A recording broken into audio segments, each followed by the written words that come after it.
autores, né? E dentro disso,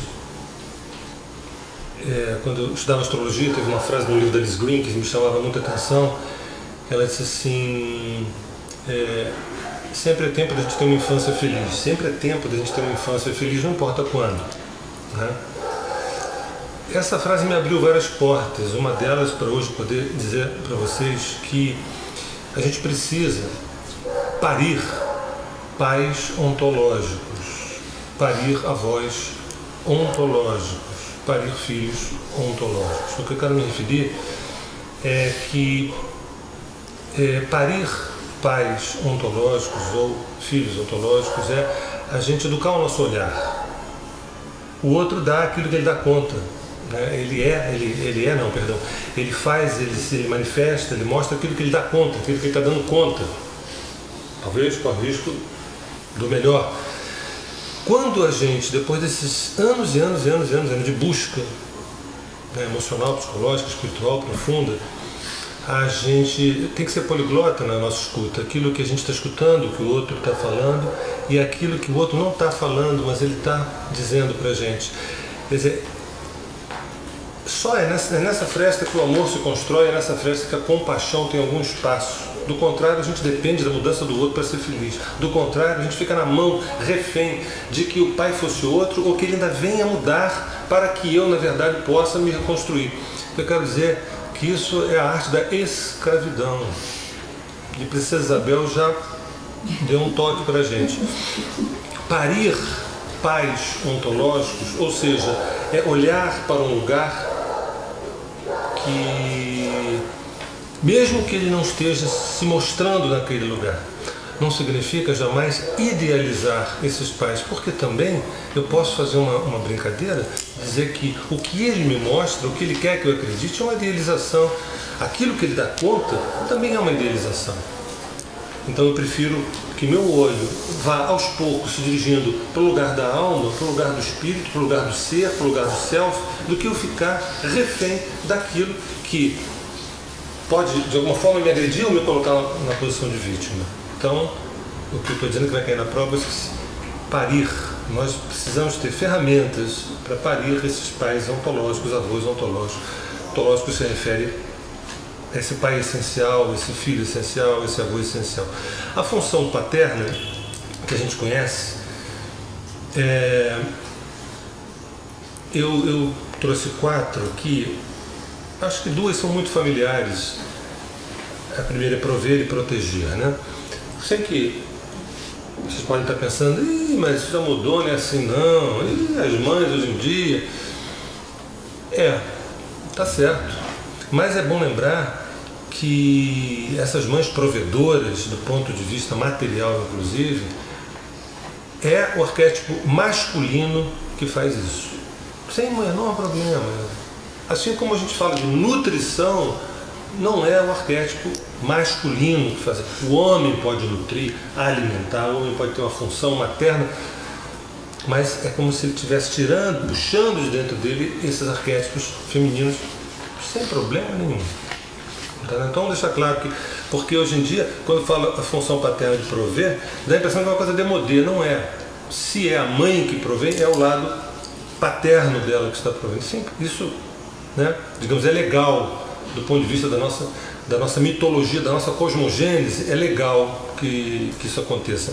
Então, não vou me deter no ato do pai precisar ser um provedor, não vou me deter no fato de um pai precisar ser um protetor. Isso daí tem a ver com a natureza, né, a natureza da energia desse homem pai, né? Mas vou me deter nas 2 outras questões, que é a terceira função paterna que eu coloco, é buscar caminhos. Buscar caminhos. Há uma inquietação no masculino. O masculino, ele é mais inquieto do que o feminino, salvo exceções. Mas o yang é mais irrequieto do que o yin. A tendência do yin é o repouso, a tendência do yang é se expandir, é se agitar de alguma forma. E esse complemento é incrivelmente maravilhoso. Então, a função paterna, porque muitas vezes é uma estagnação. né?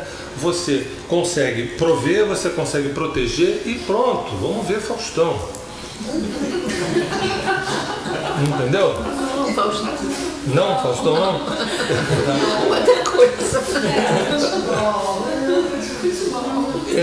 Fiz o meu papel. Escuta, o que representa para uma criança, para uma menina, e especialmente para um menino, ver que esse pai que correu atrás, que fez e aconteceu, e que tem essa força de proteção, de prover também, junto com a mãe, etc, etc, e que ele fala assim, ele continua buscando. Ele continua, o olhinho dele continua brilhando, porque ele encontrou, ele pesquisou, ele buscou alguma coisa, que é, essa busca tem a ver com essa passagem do ter para o ser. A situação mais difícil, me parece, se eu pusesse filhos, pais e avós, me parece que a função paterna, a função dos pais é a mais difícil. Comprimido, né? Porque tem duas como se fosse um recheio do sanduíche. Entendeu? Porque os filhos, qualquer insanidade é permitida, aos pais não. Entendeu? Aos avós é uma gracinha, entendeu? Aos pais não é uma gracinha, entendeu? Então, por exemplo, passa um tempo enorme investindo em dar conta, né, de trazer o alimento, de vestir, de pagar o aluguel, de cuidar, de não deixar faltar, de honrar os compromissos, de ter uma referência, de ser uma pessoa idônea, de tentar ter uma coerência entre aquilo que ele fala e aquilo que ele expressa, etc. E vamos nessa, está tudo certo. E aí eu pergunto, sim, que bom, mas eu também posso entender que isso é o mínimo, não interessa entender que isso é o mínimo. Se eu achar que isso é o máximo, a gente vai fazer uma sociedadezinha de merda. Isso é o básico. Pô, olha, gente, o pai está provendo e protegendo. Nossa, sim, bacana, legal. Foi mais do que obrigação. E agora? Nós temos mais dois níveis. Um nível que é o nível de escuta. Vem cá, o que é a vida, o que é o ser, o que eu estou fazendo aqui, o que eu não estou fazendo. Meu pai está... Não precisa ser assim tão inquieto como eu sou, mas estou dizendo. Mas tem essa inquietação crônica que é a passagem do ter para o ser. Por exemplo, né, o progresso profissional, quer dizer, progredir é diferente da evolução. Progredir é diferente de evoluir. Um pai vai no caminho, repara que o filho fica no progredir, os avós ficam no evoluir. O pai faz a transição entre o progredir e passar para o evoluir.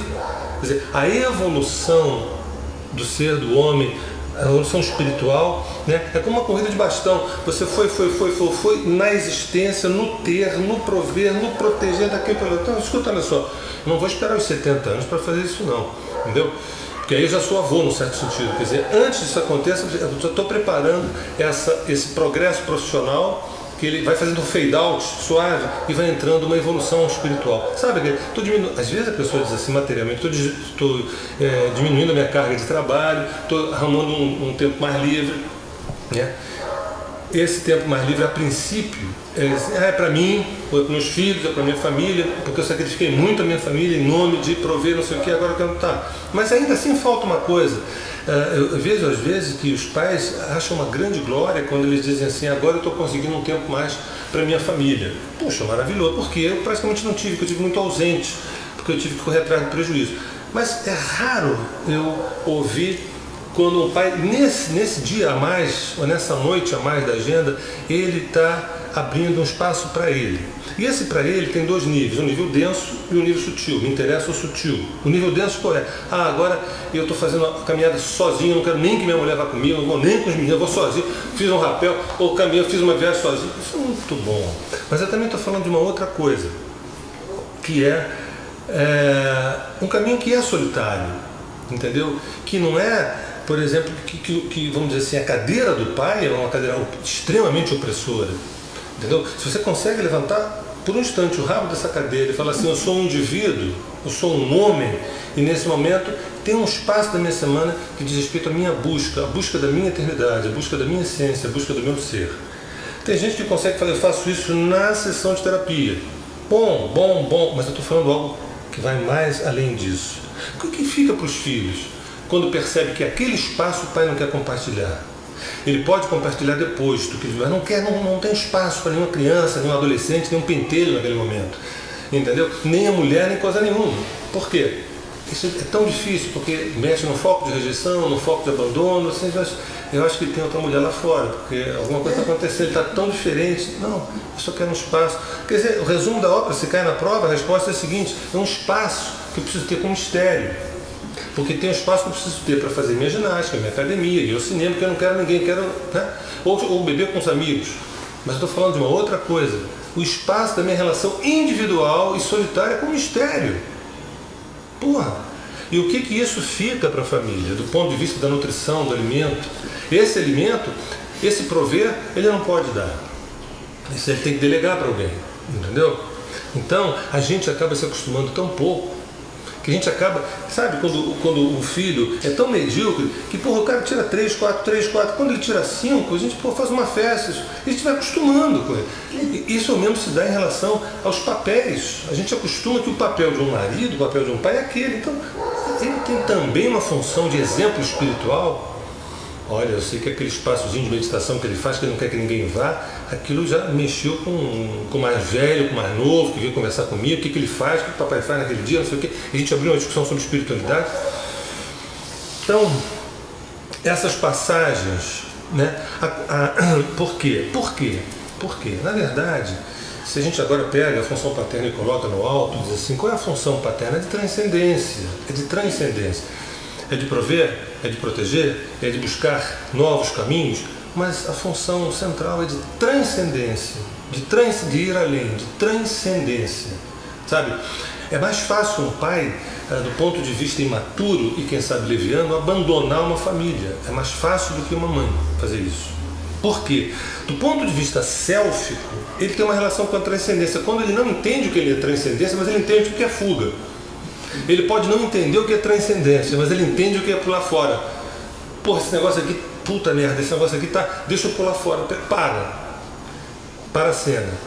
Vamos construir, vamos nutrir os teus 4 corpos, né? A tua função quaterna, né? A parte física, emocional, intelectiva, espiritual, vamos amadurecer. Agora, deixa a porta aberta, você quer sair?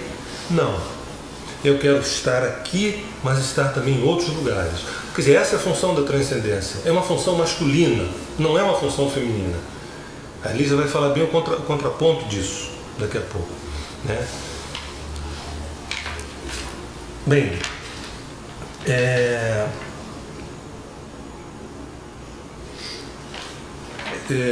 acho que eu estou praticamente encerrando aqui a essência, porque como eu havia falado no início, o nosso objetivo aqui não é fazer nenhuma cartografia antropológica dessas funções, nem tampouco a gente ficar no psicologismo. Nossa função é mexer com essa questão espiritual latente, oculta, invisível, que a gente não toca nesse assunto. Entendeu? Que eu nunca espero que meu filho, meu pai ou meu avô possam ser algum exemplo de espiritualidade dentro de casa. Isso eu tenho que buscar fora. Entendeu? Quase um adultério, de alguma forma, simbólica, né? O pai imaturo é aquele que quer dar as suas ferramentas para o seu filho sobreviver, entendeu? No mundo. Ou tem outra opção, é aquele que abandona o filho aos cuidados da própria vida. Ou seja, ao pai que não é muito difícil você olhar um filho. É muito difícil você olhar um filho. É muito difícil você olhar um filho. Porque dá a impressão de que se você olha, por um instante, dá a impressão, será que ele está me cobrando de alguma coisa que eu deixei de fazer? Quer dizer, a função paterna é sempre meio paranoica. A da mãe é pior ainda. Mas tem uma coisa meio paranoica. Assim. Se você olha profundamente, assim, o que eu acho... Por que você está me olhando assim? O que eu deixei de fazer? Entendeu? Quer dizer, porra, peraí. Nós estamos aqui no território também das imperfeições permitidas, das imperfeições possíveis, das imperfeições afetivas. Então, quando o pai abandona o filho, quer dizer assim, olha, eu acho o seguinte, que o fato de eu te alimentar, o fato de você estar aqui debaixo de um teto, o fato de você ter escola, e aliás até atualmente indo lá nas reuniões da escola, né, não tenho podido ir e tudo, o fato disso tudo tá acontecendo, eu acho que isso você vai acabar crescendo, entendeu? E você vai aprender com a vida, porque a vida tem uma porrada de outra que você aprende.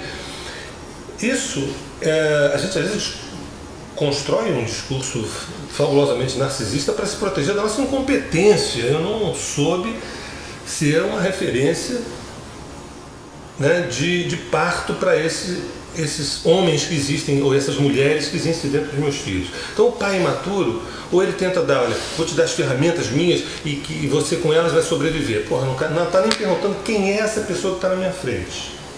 Né? Ele não é um ser, não é um homem, não é uma mulher, é um filho, quer dizer, é uma entidade, vamos dizer assim. E a outra eu falei assim, não, eu dou toda a situação, você se vira aqui, a casa, comida e roupa lavada. O pai maduro é aquele que constrói condições referenciais para que esse filho, ao se testar, provar, como quase num método Braille, que você vai se apalpando, você vai botando para fora, e esse pai não tem obrigação de dar conta disso tudo. Mas esse pai maduro, o primeiro passo é acolher, o segundo é tentar encaminhar potências, desejos, impulsos, vontades, questões, e descobre que esse filho, que é um só, tem uma porrada dentro deles, uma porrada de bocas e de desejos, que a função desse pai é o seguinte: escuta, se eu puder ser um agente parideiro, provocador de que isso apareça, eu não vou dar conta de tudo, nem é a minha função dar conta de tudo, mas eu posso contigo ver o que a gente pode encaminhar, estimular. Um exemplo bem tosco, assim, bem barato, não vale a pena a gente se deter, é quando você sabe que o melhor para o teu filho é ser médico e não pianista. Então você conduz e ele já dá um estetoscópio, quando faz 5 anos de idade, você dá um estetoscópio para ele e um jalecozinho branco, ele fica lindo, fofo, né? A gente entende, mas o cara é um pianista, você vai ver o mapa dele, mas esse cara é um pianista, não, mas ele vai tocar com estetoscópio no teclado. Tá certo. O exemplo é o seguinte: você vai assim, escuta, aí fui sacando, observando e vi que o que ele gostava, o que ele pedia, o que ele solicitava, os meios dele, eu fui construindo, ele foi me ajudando a construir uma paisagem. Falei assim, já sei o que eu posso, eu não entendo nada de piano, eu não toco nada, não sei nada, mas eu acho que eu vou dar de presente para ele um pianinho desses de tá. E aí não é que o menino começou a sair uma música no primeiro dia, entendeu? Então, eu estou falando de uma coisa que é muito mais simples, só é complicadíssimo porque a gente não teve essa formação, então dá a impressão de que isso é uma coisa genial que eu estou falando, mas não é, sabe? Observar quem está na minha frente, o que ele está falando de alguma forma, e essa fala, não vai esperar um adulto de 20, 19, não, essa fala já acontece desde que nasce, de alguma forma. Essa distinção que eu faço do pai imaturo, ingerente ou ausente, e do pai maduro, aquele que acolhe e cria condições inspiradas para que aquilo que apareça tenha voz, né? Uma função, terminando aqui, que eu acho importante, a função muito do pai não é facilitar as coisas, a mãe facilita mais do que a função do que o pai. Tem alguns obstáculos chaves que a função do pai é colocar certos obstáculos chaves, obstáculos parideiros, né? Obstáculos que fazem com que o filho se torne menos filho ou se dê um passo na direção do homem que ele é ou da mulher que ela é, né? Por isso é público notório que parece que a mãe é muito mais afetiva e o pai é muito menos afetivo, mas essa afetividade de ambos se manifesta de maneira diferente. A do pai muitas vezes de gerar obstáculo, né? Claro que se for um pai fracassado, esses obstáculos é na tentativa de não ultrapasse, mas se for um pai potente, é a tentativa de provocar você a pular. E você nunca mais vai ser o mesmo. Depois de ter pulado, você nunca. E graças a essa experiência, né, que às vezes é tão simples como, eu me lembro do dia que meu pai tirou as rodinhas da bicicleta e eu tive que andar, ele segurando, sem as rodinhas, e depois ele soltou, entendeu? Isso é uma metáfora simples e linda do processo da função paterna, né?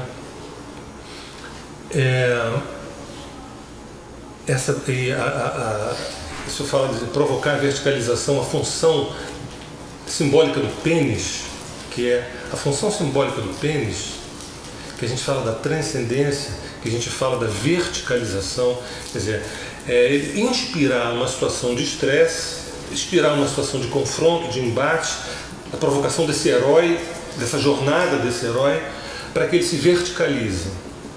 Né? É muito comum vermos pais ou filhos de quatro que eu digo, para o uniforme, para a etiqueta, para o sistema, para algum tipo de adaptação. A função do pai é gerar essa verticalização. Ele não é o responsável por isso, mas ele é um inspirador. Ele é um inspirador para que... É bem a função desse pênis. Assim, porra, eu pensei que eu não fosse conseguir. Agora eu estou com mais tesão em relação à vida, em relação aos desafios. E eu trouxe...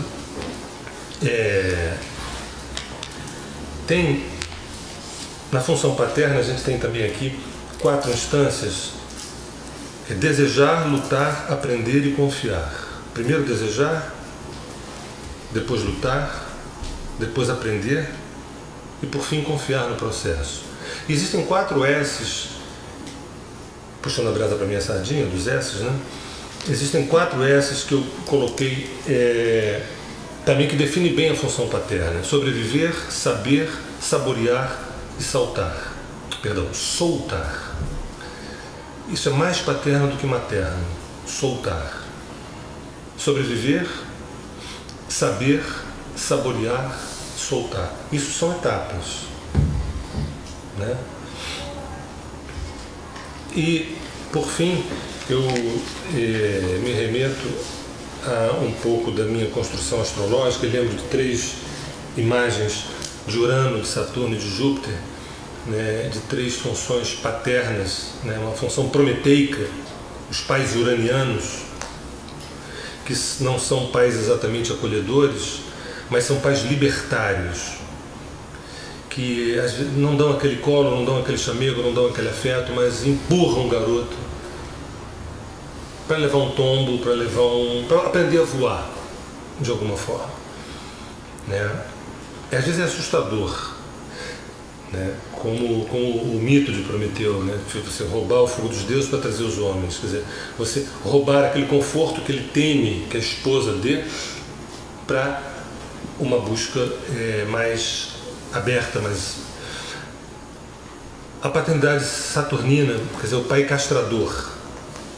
Do ponto de vista da impotência, significa: eu não quero que você me ultrapasse. Na verdade, eu sou um bosta, e se você for um bostinha, para mim vai ser melhor, porque um bosta é muito melhor do que um bostinha. Essa é a função castradora do Saturno. A função estruturante do Saturno é a construção. O que a gente nunca fala quando poda uma árvore, a gente nunca fala que está castrando a árvore, a gente fala que a gente está podando uma árvore. E certamente o que está por detrás disso é uma floração e uma frutificação maior. A função de pais que tem um perfil saturnino é dessa castração produtiva, dessa castração que leva... A palavra castração está só associada ao negativo. Nesse momento eu estou ressignificando ela, trazendo ela para o universo da potência. Foi o teu não que construiu o meu sim. E um pai que sabe o que está fazendo, isso é um jogo. Esse não é um jogo. Isso não é um jogo. Tá? Esse não é um jogo. E por último, a função jupiteriana, a função do pai olímpico.